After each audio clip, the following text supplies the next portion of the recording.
It's welcome. We're live here on another Monday night. That means it's time for MCU Mondays, and this time we actually have something new to talk about. Guardians of the Galaxy 3 is out, and we are going to be talking all about it today. And I'm very excited to do that. As always, I am your host, Chris, joined by my wonderful co-host, Teddy. And I thought he wasn't going to make it, but look at that. Oh. And David is here with us. Never. I forgot you sent out the link earlier today, and I'm sitting here waiting on the link, and I'm like, is he going to get on or what? What's going on? Because I usually send it like right now. What time is it? Showtime? All right. I guess I should send my co-hosts the link to join. Yeah, I got that done early today, partially because we have a special guest on the show, and that is Shah, joining us from the Geek Gauntlet. Sup? How y'all doing, everybody? Good. Doing pretty good. Glad to have you with us as we get ready to talk all about Guardians of the Galaxy 3. There will be spoilers. The movie's out. If you haven't seen it, you don't want spoilers, you might want to wait, but it's a great movie. Spoiler-free review. It's good. Did I hear right? Yeah, and that's coming from me. So, yeah, I'm shocked. Yeah, we're gonna get into it. I was so nervous.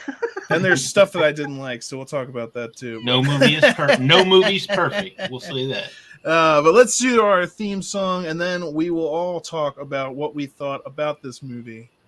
Woo! She just cue the music.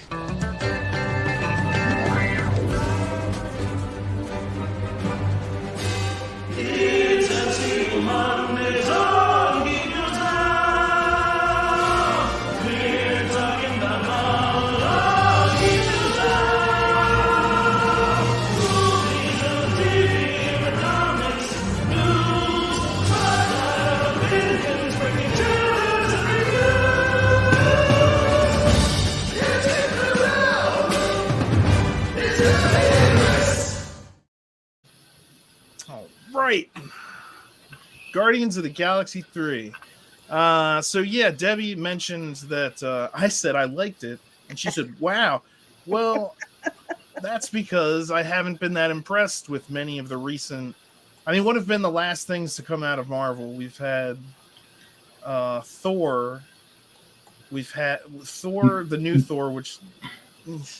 The Eternals, which was just garbage.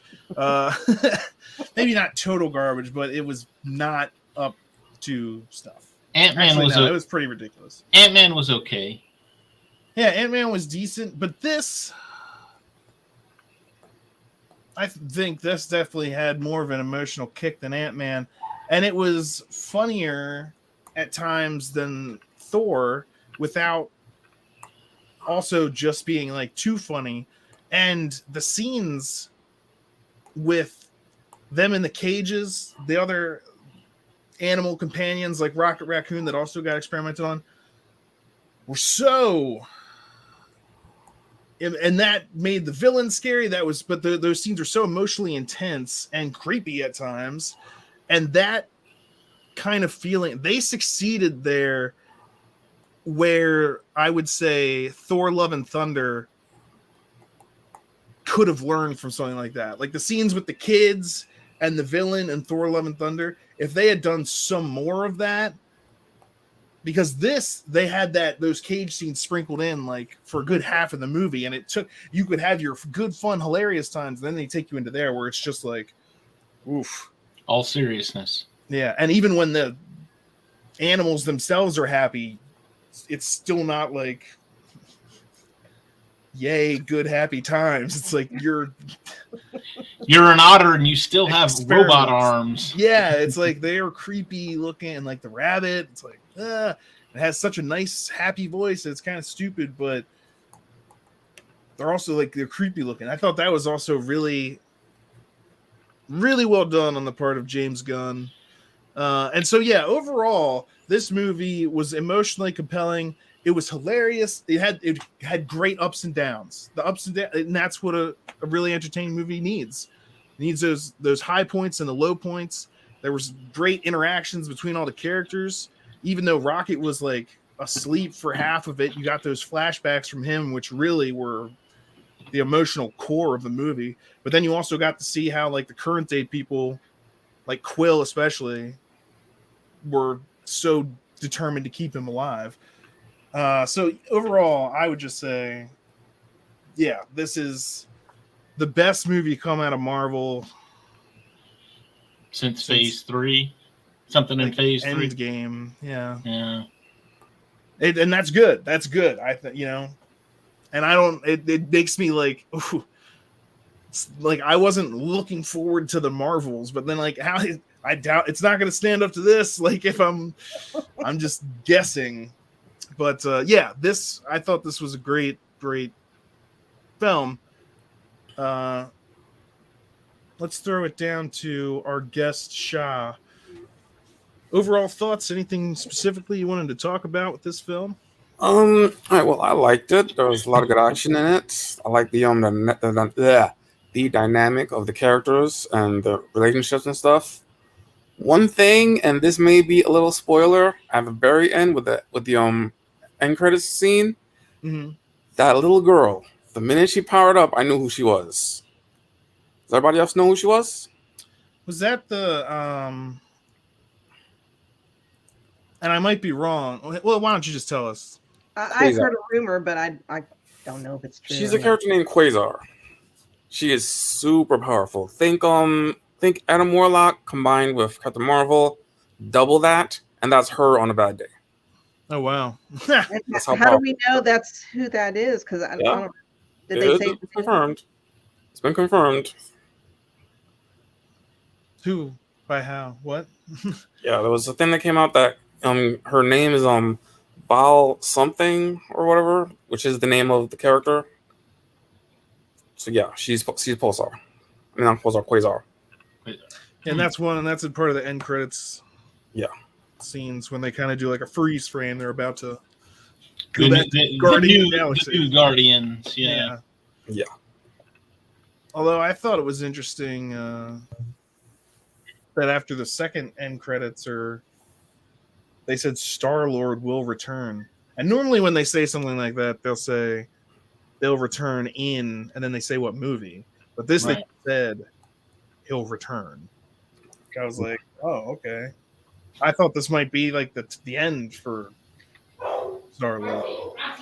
Agreed. Kind of left it open for a bunch of them to return because they're like Mantis is just like leaving, Drax in charge of the city. So they did kind of break up the original team with the option of going back to it, but that was a new team. So yeah, but that was the big rumor, was that somebody was going to die.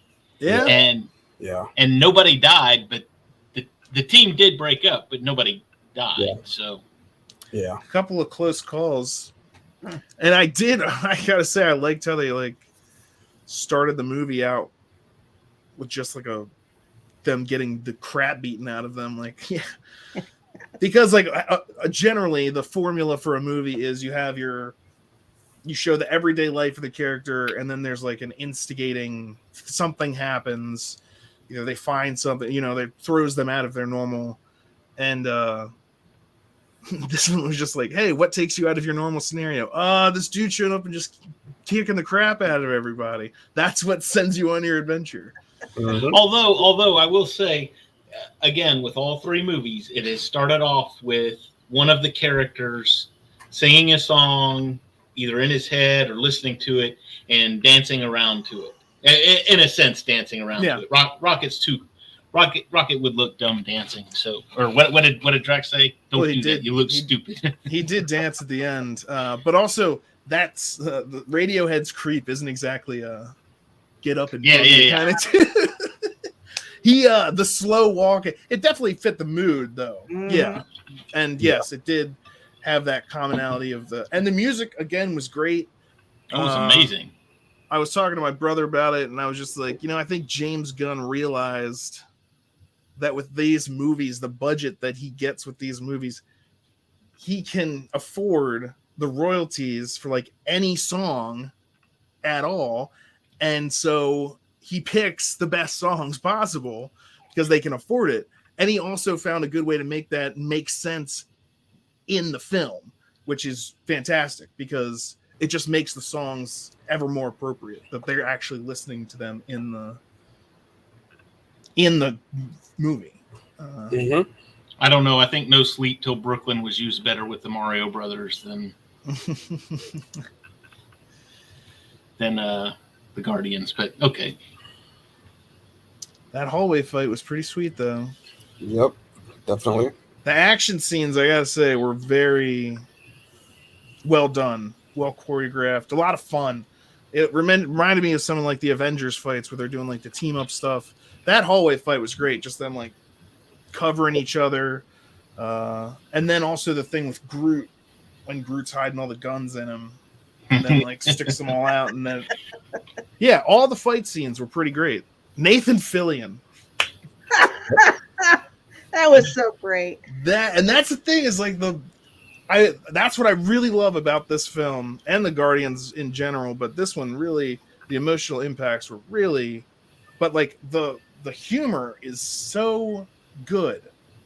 It's not slapsticky. It's a smart humor. Yeah, and it fits well with the story. Yeah, and they like that thing where he says, "You got an idiot working for you." I got one of those. This guy, I love. I am so proud of you. This guy, and then the look that he gives him, and it's great. And when Quill is talking to Gamora, and he like hits the button on the spacesuit so they can talk privately, and then it's like, this is an open channel, you know. And then they explain the buttons, and that just. And when Drax is, they explain the buttons make no sense. And Quill's like, how am I just supposed to know that? And Drax like, I thought it was pretty intuitive. Their personalities, the way that they all interact, it really feels like, you know, they're real characters that have been spending time with each other, and they have their little foibles and whatnot. Like they're used to putting up with Drax. Drax is always mean to Mantis, you know, like, but she's nice to him. And he like eventually shows his kind side. He did that with Mantis when he was talking to her in the second one, but then he still called her like hideously ugly. He's like, no, you know, just because that's the way that he is. But I'm just imagining myself being with you. Yeah. So, and I got also the High Evolutionary was. I thought the actor did a great job. I thought him losing control, you could just see him like ever more freaking out that he wasn't the smartest or he wasn't perfectly in control. I think they just should have passed Kang up and put the High Evolutionary as the big bad for this phase. Well, they're in, yeah. I don't. With what's his name, Jonathan Majors. That. Yeah, that's the thing. Stuff he's going through.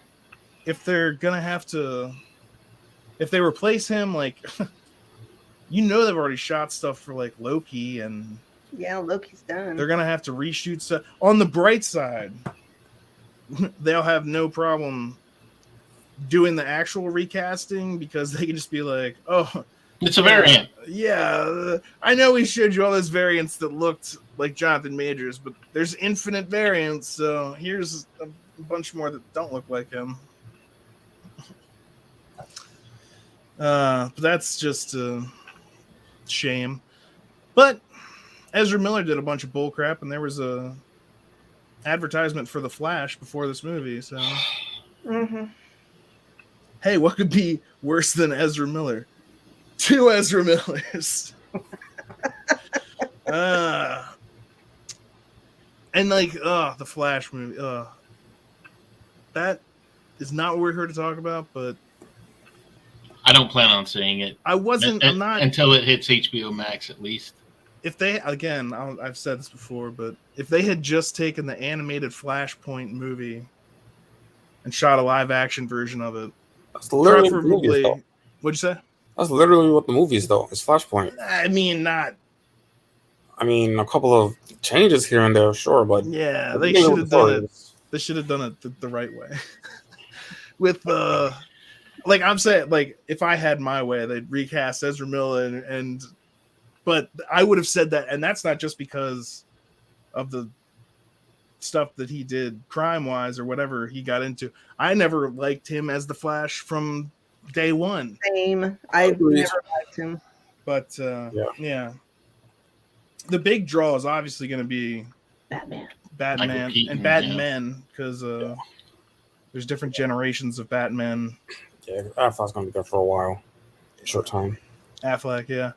And so there were parts of the trailer I liked. I wasn't, but overall, I'm just like, and the DC universe at this point is like a huge mess. But I am like, but again, to tie this back into Guardians of the Galaxy 3, James Gunn is now going to be Mr. in charge over at DC for their films. And so maybe they get it right now. If he can keep making films for them like he was making Guardians movies, or at least hires people that can do it well. And honestly, I'm glad that this Guardians movie was good, because I was really scared going in, thinking, okay, James got a new job at DC. He's just going to be phoning this in. It's not going to be very good. It's just going to be crummy, and he's going to be like, I don't care. I'm leaving anyway. So here's my finger to everybody, and don't care. But I'm like, well, hey, look at that. He put out a decent movie. So yeah. Not my favorite of the Guardians movies. Well, it was number one. It was a darker movie. Yeah. But I loved how the character arcs came to an end. And it was really nice to see the bond that Nebula and Rocket had, just because they have so much in common. And plus what they went through in Infinity War and Endgame. So yeah, it was really nice to see. Yeah, that was one of the parts I cried at, because the moment he woke up, that was his first thing. Where's Nebula? And then when she heard him talking, she's just like, crying. I'm like, oh my God. I had several tissues with me during this movie. She's not just the one feeling robot. The one that got me was when Rocket escaped from the cages in the flashback, and the otter was there, and they shot the otter, and I'm like, oh, because you knew what happened. Shot through the heart.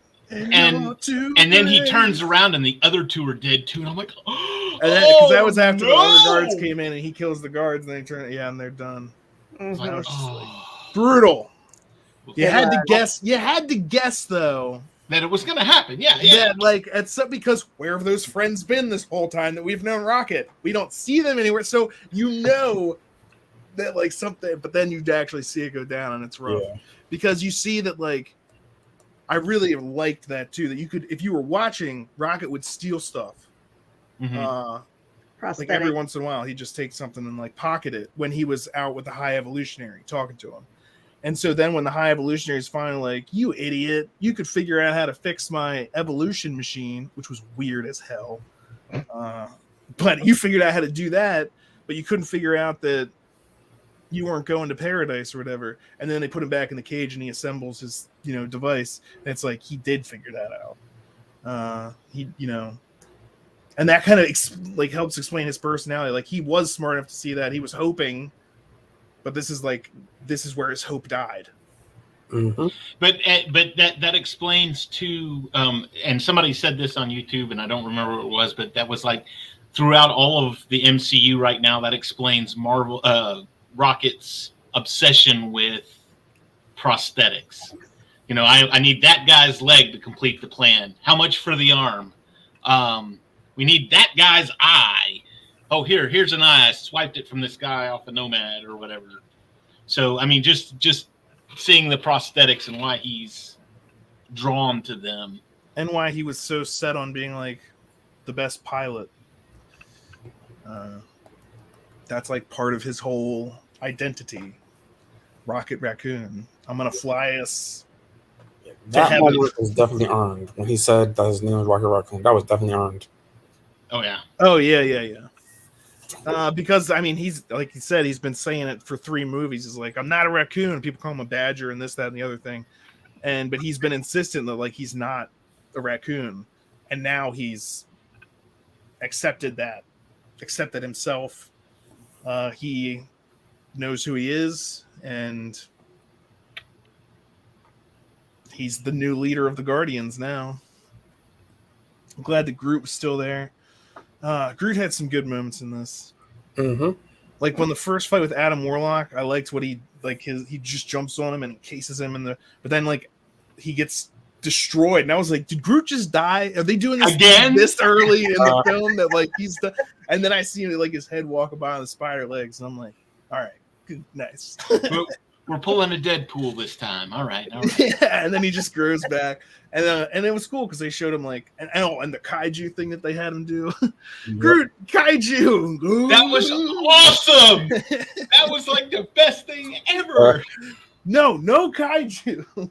We're not here to hurt you. And so it's fun because like they improvise everything they do. They like stuff goes wrong for them all the time, and it's hilarious. Like freaking Drax, when the kid throws the ball to him, and he just throws it, she goes flying back. Oh my goodness, it was oh man. And then I thought Drax was gonna die too because they showed him getting shot by Nathan Fillion. Yeah, he was shot in the front and the back, and then later he's fine. It's like, what, Drax? What's up with you? When are you actually in danger? Well, that was the thing because everybody had pretty much predicted that, since he had already said he was going to come back, that he was the one that was going to die. So at that moment, I was like, no, he can't go out like that. They did it.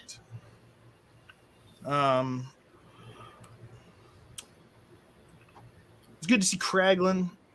Mm-hmm. I like that he was there at the beginning and the end. Yeah. And a little bit of Yondu. They even Oh, man. Use your heart. Oh. And the dog. Like, that's another dog. Kraglin and the dog. She's a bad dog. And she's obsessed with that. Like, that's such a dog. Like, if a dog could talk, it's obsessed with the fact that you called it a bad dog. Like, yeah. And it's also an incredibly powerful telekinetic thing. It's what a hodgepodge of heroes. Howard the Duck. We got some more Howard the Duck. Yeah. I was excited about that. Duck, yeah. And they kept showing Nebula just getting wrecked and then like twisting back into Yep. Someone said they really pushed the PG-13 rating with this, and I gotta say, it was. Oh yeah, definitely. They walked right up. In fact, first F-bomb in the MCU. Where was the F-bomb? Because I don't remember hearing it. Shut the fucking door. Yeah, no, open it. Open the fuck. Yeah, Nebula's trying to open the door, and she can't figure out the handle. He's like, push the button. Now what? Open the door. Yeah. So there it was. First F-bomb in the MCU. Yep. We did it. I was, oh man, and I'm just assuming that that's the way it was in the comics, but I was like, why did you create these animal people to inhabit this planet? And it's just like, oh well, that's just what he does. He makes people to inhabit a planet. He doesn't like the way that he did it. He kills everyone, and then he does it again. Decides that he doesn't like them, kills everyone, and does it again. Yeah. Like when they did Counter Earth, that was like really cool. Cause like I remember watching Spider-Man Unlimited back in the day, and like one big thing of that was that they went to Counter Earth and how Evolutionary was there, and had the whole Beast people there. So that was like cool to see. Yeah. So like, yeah, I was like, I knew that had to be like something from that. I was just like, what? Yeah, that's you're supposed to be a genius, but like your idea of a perfect world is like animal people. But again, that point was made by Peter Quill. Where a squid is selling heroin to a pigeon in the back alley and then beating him up. My idea of perfection doesn't include an octopus selling meth to two guys with cockroach heads. And the High Evolutionary's like, yeah, all right, look, I'm blowing it up, okay? I'm starting over. It doesn't matter. And then he does just start blowing stuff up. And I got, like, there was, like, a minute of, like, Planet of the Apes when they flew past the statue of him with the Empire. Well, not. Mm-hmm. But, yeah, Counter-Earth. It's just... What is up with these people? Who gave you money? Where did you... Oh, right. He founded... And that was the other thing. That organist... They grew this space station. It's like... That can't be efficient. Is that really the best way? We grew this thing. It was interesting to see because everything was like organic, but... Heard that Michael Rosenbaum was in that scene, but I don't know where he was. I don't remember seeing him. Really? Yeah, he's been on Instagram and stuff. So like, he's in there at some point in the whole stuff with Nathan Fillion, but I don't know. I don't remember. I don't know who he was. I some behind the scenes pictures that he took.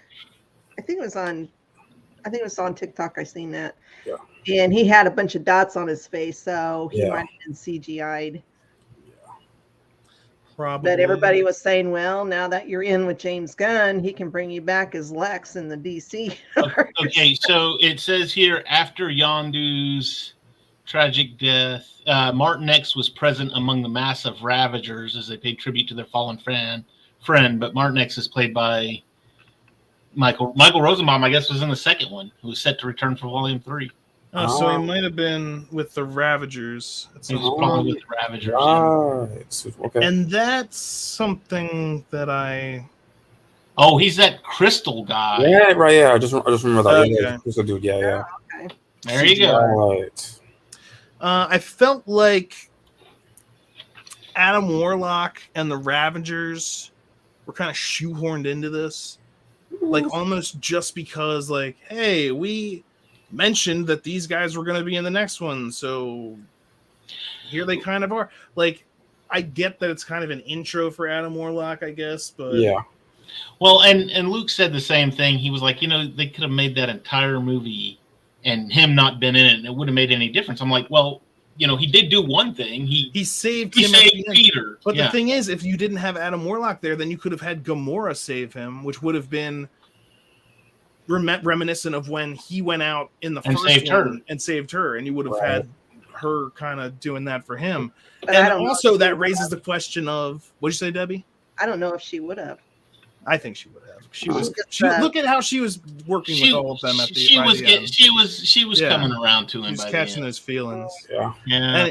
And so that could have been, but then it also just made me think, like, wait, whatever happened to like his mask and his thrust? He didn't wear it at all. Yeah, that's true. Wasn't that your signature item? Like, that would have kept you from... It was broken in Volume 2. And, was it? Well, so this should have been fixed by now. Nebula's got to... Yeah, they could have done Kylo Ren and had all the little red lines going all over it. And then... Kylo Ren. And then, I think James Gunn said that because at the very beginning when things happened so quickly, and of course, Quinn was drunk and passed out on the bed, and then everything happened, and he just rushed out of there, that his mask or helmet or whatever was left in the drawer. Well, it's pretty dumb because after that, they got on a spaceship and left. Yeah. Just saying, like, it's not like someone hurled him into another dimension where he couldn't have like gotten that. But yeah, I get it. He wasn't thinking. He was stressed out about his friend being hurt. I mean, they literally had a costume change, though. Rolled with it. They literally put on uniforms like halfway through. Yeah, it's true. And you think they'd have another one of those line about the ship? I mean, this technology exists. They've got a bunch of stuff. They have the jetpacks that just like you slap it on, and the med packs in this one were interesting. You just slap it on and it fixes you. Of course, it doesn't work with Rocket, hence the rest of the plot. Drax was wearing a shirt through most of this movie, or some kind of covering, because I kept thinking, doesn't he have sensitive nipples? Chiefs. He did make a fuss about having to wear the uniform was the wrong color. Doesn't go with my eyes.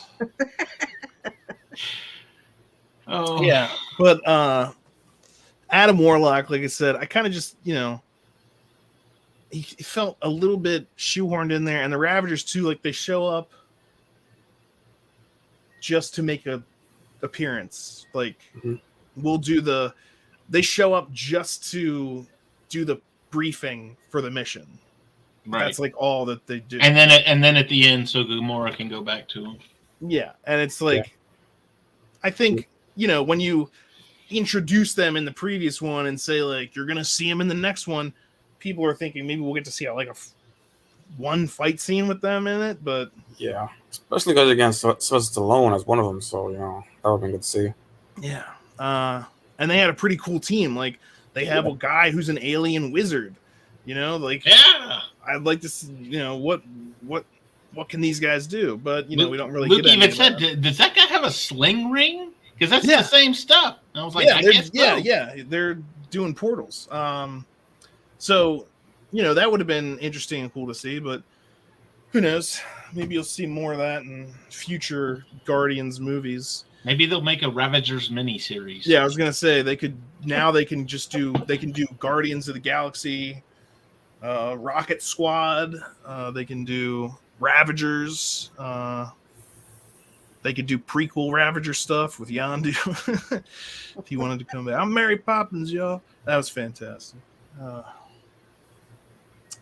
Yeah, so I kind of got a feeling that they're going to reintroduce the Infinity Stones since they are doing Adam Warlock.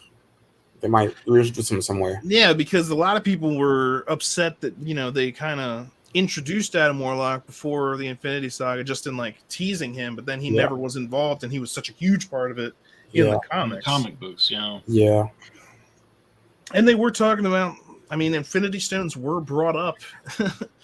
I'm not an Infinity Stone scientist. So everyone else died. How come she's alive? I don't know. Maybe Magic Cliff. I don't know. It's like that was great. That was so funny. Like just him being traumatized by that, but still being like that's the way that he kind of is. The way he's explaining it. Oh man, it's good stuff. Why didn't you tell me Gamora was with the Ravagers? Because I didn't want you to freak out. What do you mean freak out? Like you're doing right now. What do you mean freak out? Oh yeah. Let's see. And Adam Warlock, again, I just had this, and maybe I'm thinking of fully finished Warlock, and this is, I mean, the other Sovereign lady even did say, like, you took him out of his cocoon too early. He's not done. This was toddler. Oh yeah, this is early Warlock. This is before the whole Jesus storyline that they do. So maybe he'll have his own. Yeah, this is like way before Infinity Stones. So I guess we'll have to see. Pulled him out of the oven too quick. Let's see. So yeah, that. What about the nod to the holiday special? Yeah. Was that? That was at the. Okay. So when he's reading the paper, he's reading the paper, and it's talking about alien abduction. Alien abduction. Kevin. And there's a picture of Kevin Bacon. Yeah. Right. And I think even Drax saying dancing is for idiots was kind of a nod to that, because he says that in the special, and then he dances when he gets drunk. So, yeah, Drax was great in this, man. When he was talking to the kids too, and he's like, when my daughter was upset, she would laugh when I made monkey noises. And then, like, he starts making noises, and Nick's like, in what way is that a monkey? And then he's, like, doing the robot. Like, he's doing the, he's making, like, a robot. And I'm just like, Drax, you are so ridiculous. I think it's hilarious, though. Even, like, when he offers Peter a nut, like, he's eating the Zarg nuts or whatever, and he offers Peter one. And then later, they're getting in the elevator, and Mantis is like, you didn't offer me any. And he's like, there are no more. And he just reaches in and eats some more. And it's like, you're such a dick.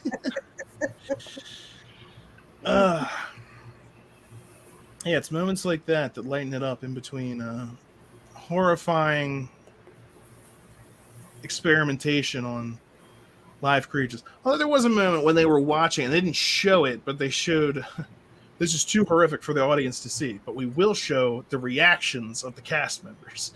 So we see like the Guardians watching what they did to Rocket. Apparently, while he's not under anesthesia or anything, because he's like trying to escape, you can hear him struggling. They're like, just hold it down. And Nebula's like, this is worse than anything they ever did to me. And I was like, are you sure? Because I'm pretty sure you're like pretty messed up yourself. Earlier, you were talking about how your father took your eyes and replaced them with these eyes as a form of torture. Like, are you sure this is worse than anything that's ever been done to you? But yeah, I think that point of that was just to be like, it's bad. Okay. What about the dynamic between Nebula and Peter? Yeah. Don't look at me like that. Yeah. Well, just that, and the when he was driving the car, he was like, "Look, I left Earth when I was 8. I'd never learned how to drive. Do you want me to drive? Do you want me to drive? Pull over and I'll drive. Come on."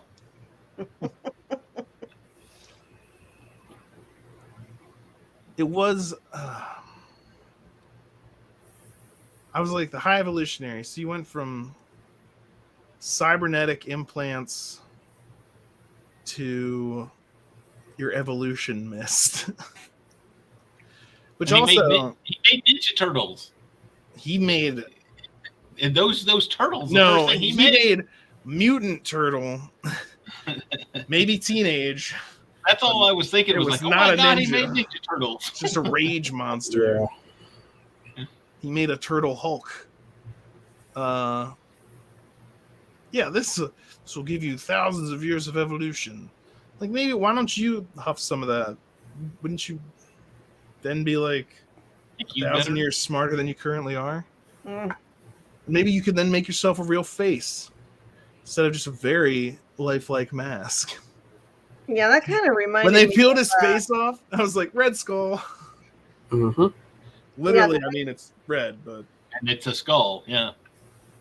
The way they had his skin on there, it kind of just vaguely reminded me of Resurrection, Star Trek. Right. Oh, no. Yeah. Well, that's why I liked when Peter called him like... Peter called him RoboCop. Insurrection. That's that. When I saw the initial trailer, that's exactly what I was thinking. I was like, "Oh, he looks like RoboCop." Okay. Mm-hmm. Yeah, when they tore his skin off, that was pretty jarring. Yeah. I mean, that was even worse than Red Skull. At least Red Skull. Yeah, that was just like his skin, or this is like... This is like muscles and tendons. And... What's up with your... This one was Aren't like... you it was smarter like than this?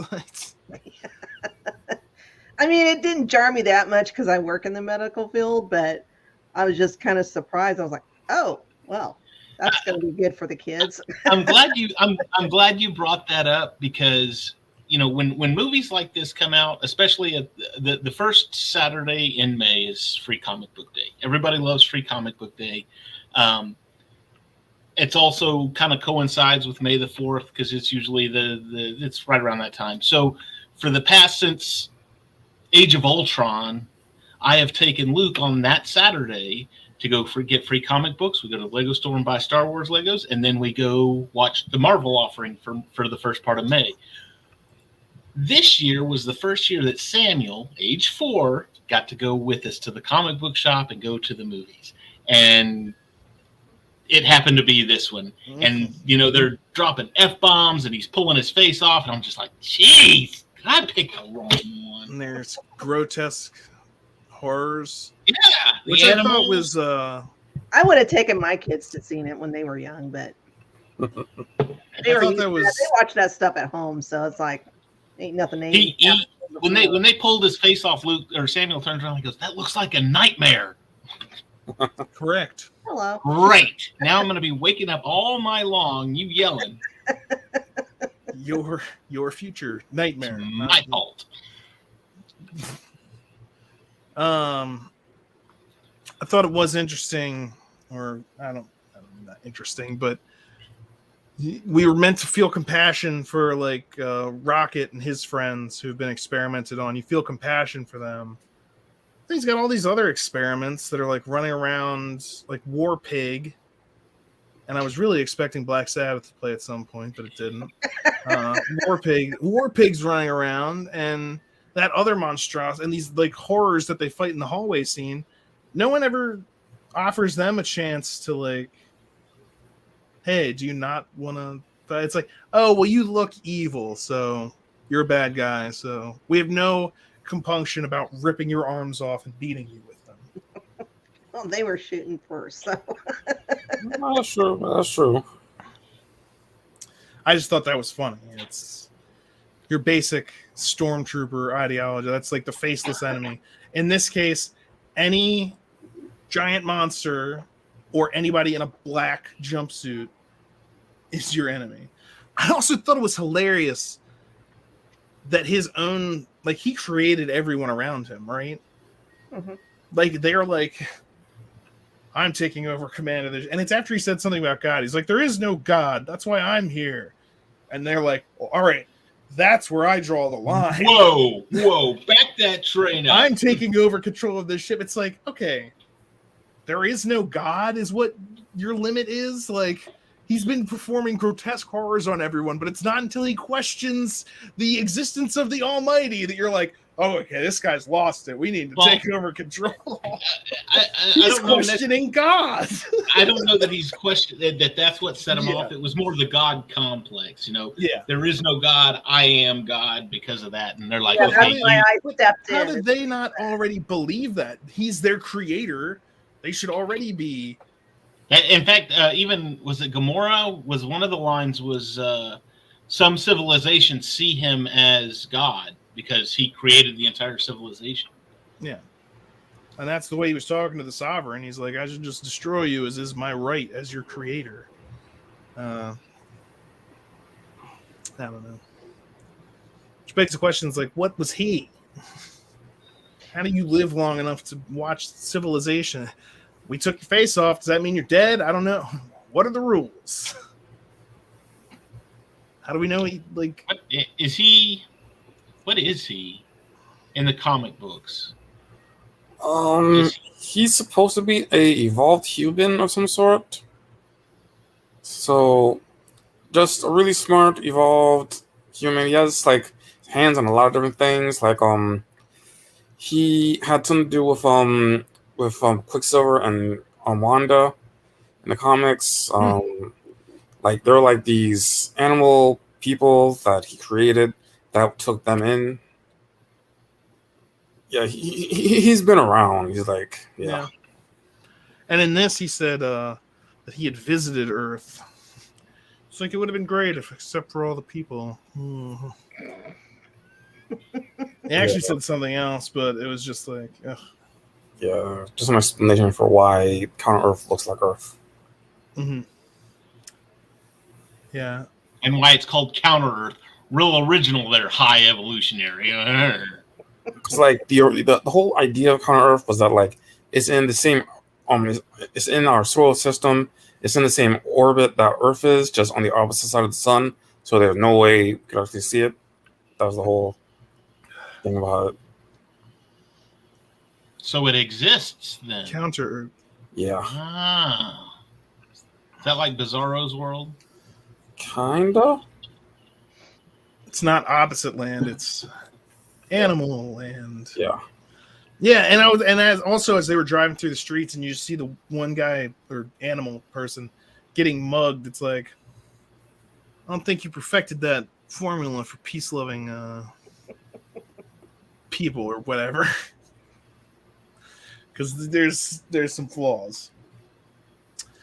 And that was interesting too, that he's trying to create like the perfect life form, essentially. And that was, I saw someone posted online that they were like, that the movie was too much for them because they saw too many similarities with like the Nazis and that triggered them or whatever.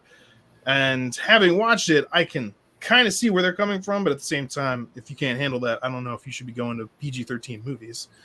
I can kind of see it, but he's trying to create the master race, but he's also, it's not just about and you can see this throughout the film because it's not just about like being intelligent; it's also about being aesthetically pleasing, and that's when he talks to the Sovereign. He's like, "You were an experiment in being good looking to the eye, but you're idiots." And when he's talking to Rocket about why Rocket has to be destroyed, he's like, "Look at you! You're a hodgepodge of parts. You're grotesque." You know, because he has a vision in his mind of perfection, and anything not meeting that is imperfect and therefore has to be destroyed. The one thing about Rocket that he did want, though, was his brain, because all the other creations that he made apparently could not invent. That is, they could be taught to do anything, but they could never do something, invent something new. And I guess he wanted to see what he did to Rocket to make him able to do that. But he never got the chance. And again, you say that you make the whole, it reminded me of Hitler, and it was like, well, guess what? Hitler was a bad guy. And guess what? This guy is a bad guy. I mean, yeah there's going to be similarities, and you're just going to have to deal with that because... Yeah. Well, they're evil. How can you make a good villain if, like, or, you know, if nothing happened, you know... Yeah. If they're neutered, you know, that's what makes him such a compelling villain, is that A, you know, he's doing horrific things, but B, he thinks that that is the right thing, which makes it all the more dangerous. Debbie, were you about to say something? Well, I was going to say, was this person's first Marvel movie? Because did she not watch Captain America at all? There's no Nazis in that. I think it was the nature of the experimentation and torture, you know, that they were. You know. Again, bad guys. They're bad guys. Bad guys do bad things. So, what are you gonna do? And part of me thinks that was just a person looking for internet attention. There you go. Well, they're fine. We satisfied it. We talked about you. Move on.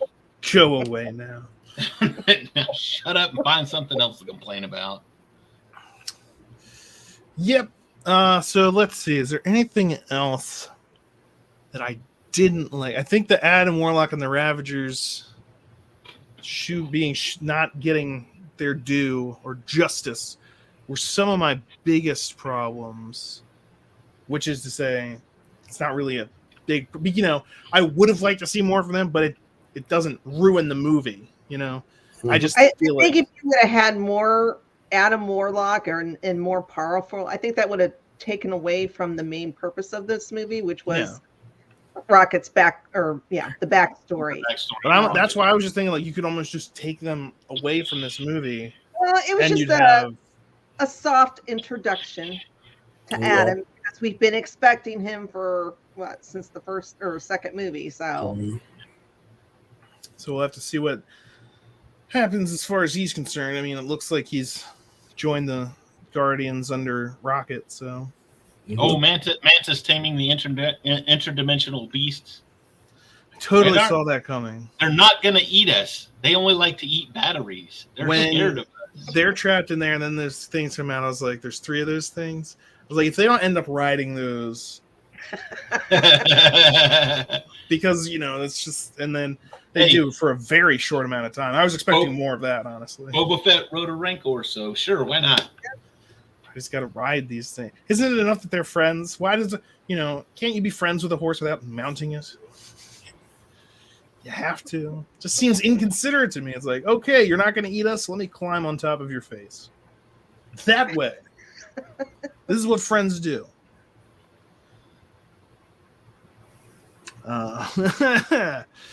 Yeah, and so when Peter again makes that jump, or doesn't make that jump, and he doesn't have that stuff, and he starts to freeze there, I was expecting Gamora to save him.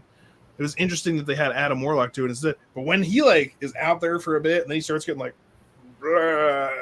didn't understand that, because we've seen explosive decompression. Yeah, that little quickly. It's decompression because it's the in physics you're in a vacuum, so everything is being pulled every which way but loose. And theoretically, if you were to step out into space, yes, you would freeze up like that, but also you would start expanding like that. but in 2, when they were like, even in 1, even Yeah. in the first. yeah, I mean, Yeah, 'cause none of their faces distorted. And that's the thing. It's like right after that, they're like, "Are you okay?" And he's like, "Yeah, don't worry, I'm okay." And I was like, Dude, your face was a "Yeah, I was bubble. like, I don't know that you are. I think you might be in shock or numb from the ice, but your face is falling off. You Well, look and like then a when- wax figurine of yourself that's been sit too close to a fire. You need to get And one of those med packs for your face." And then when Groot started yelling and reaching out with his branches, and then they broke off because I cried. I'm like, no. Ugh, so many crying moments for me. It's not hard to do. Yeah. And then when Rocket goes to heaven, I was like, "This is it." I was like, "Are they actually gonna? Is he actually gonna die?" That's what I was like. Are they actually gonna do it, or are they gonna pull him back? No, that's and honestly, I was like, okay, he's up there, and he's like, "Can I come?" And she says, "Yes, you can." And then I'm gonna and I'm sitting there thinking in my mind, she's gonna say, "You have more stuff to do, so not yet." But not yet. And I was like, and then she said it. I'm like, ooh, called it.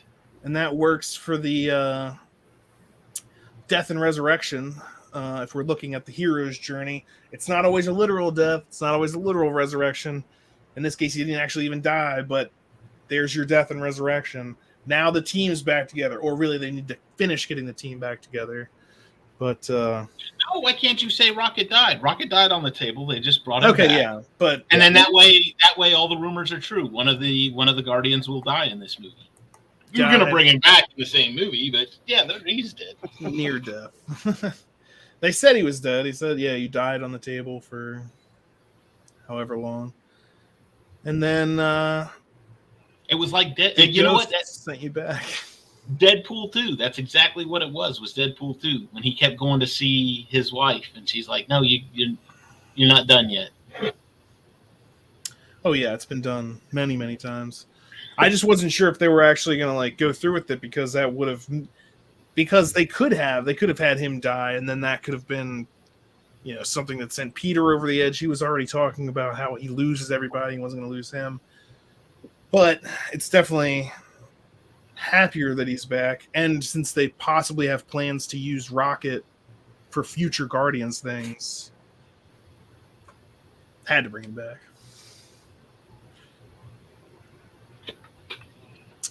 But yeah, I think, let's see, anything else? Maybe where's your notes? I didn't take any because I really wanted to enjoy this movie because it was the last one of this particular group, James Gunn's last movie. So I just wanted to sit there and enjoy it, eat my popcorn, and cry. So it was a good movie, happy ending. More or It less. was interesting that Peter went back to his grandfather. And also he's like, "I've been running from my past my whole life. It's time to actually face it." And I was just like, "Oh, Lion King." You can run from the past or learn from it. So yeah, he goes back. I thought it was great also how his granddad was immediately recognized him, even though he hadn't seen him since he was like 8. a child. Yeah. He's just like, "Peter." And then the end credit scene recently. Am I really supposed to go mow the lawn? Shouldn't her son mow the lawn? I think it's kind of weird that I'm going to be out, like a fully adult 45-year-old is going to be mowing the lawn while he just watches. It was very random. The thing is, they did say Star-Lord will return, but it's like, is he, like, that's the thing. Is he done? Like, now he's back is he just living on Earth now? Like, what's the deal with Star-Lord? You can't really, are you going to keep calling yourself Star-Lord now that you're working at the Gap? Yeah, I don't, because I was like, so, I mean, does that mantle go to Rocket? Which doesn't make sense, but No. and like Gamora's with the Ravagers though, so who knows? And he said even in the movie, he's like, I'm a Ravager. I'm more of a Ravager than you are. So maybe there will be something in the future with him and Gamora and the Ravagers. But was that a Ravager emblem on their uniforms too? Did I catch that right? It was the same thing that Groot brought. Or it was the drawer. He said there's a drawer and it's got a Ravager patch on it like this. Mm-hmm. Kind of looks like a leaf. Yeah. Ravagers. Or is it possible he might pop in during Secret Wars? Or Secret Invasion? I'm sorry. I think that's mostly supposed to just be... what I've heard is no superheroes. So...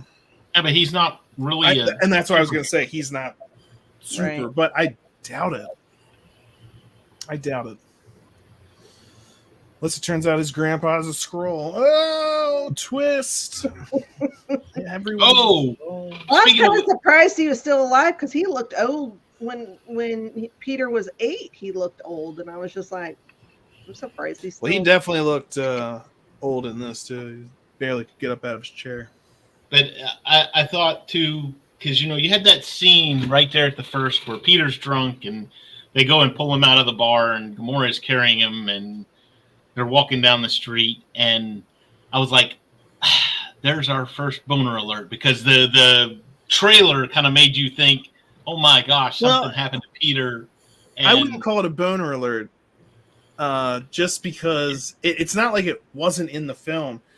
It was misleading, but I think that makes a good trailer. I think that makes a good trailer. Like if you could put a scene like that in, and then it's in the first 5 minutes. That's something I was imagining at the end, and it's like he wasn't dead; he was just drunk, and it's like, you got me, trailer. All right, let's see where this is going, because now I don't.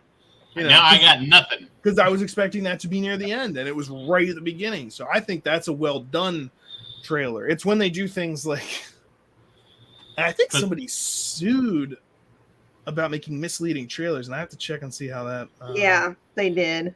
lawsuit turned out. But it's like when they were like the Hulk fighting in Wakanda for that, and that's just absolute bull. Yeah. Or when you have fake Pietro. Look, it's going to be the X-Men. No, not even close. What was that? My name's Ralph Boner. Ralph Boner. It's not the introduction of the X-Men into the MCU. It's a dick joke. Why is everyone angry? It's funny. It's supposed to be funny. Get it? Terrible. So yeah, I think that's about it for Guardians of the Galaxy 3. Overall consensus. Let's give our overall number. I'd give it like solid 8.5. Mm-hmm. What about you guys, Debbie? I'm giving it a 10 because this is the one movie, and I haven't seen any of the other movies in theaters.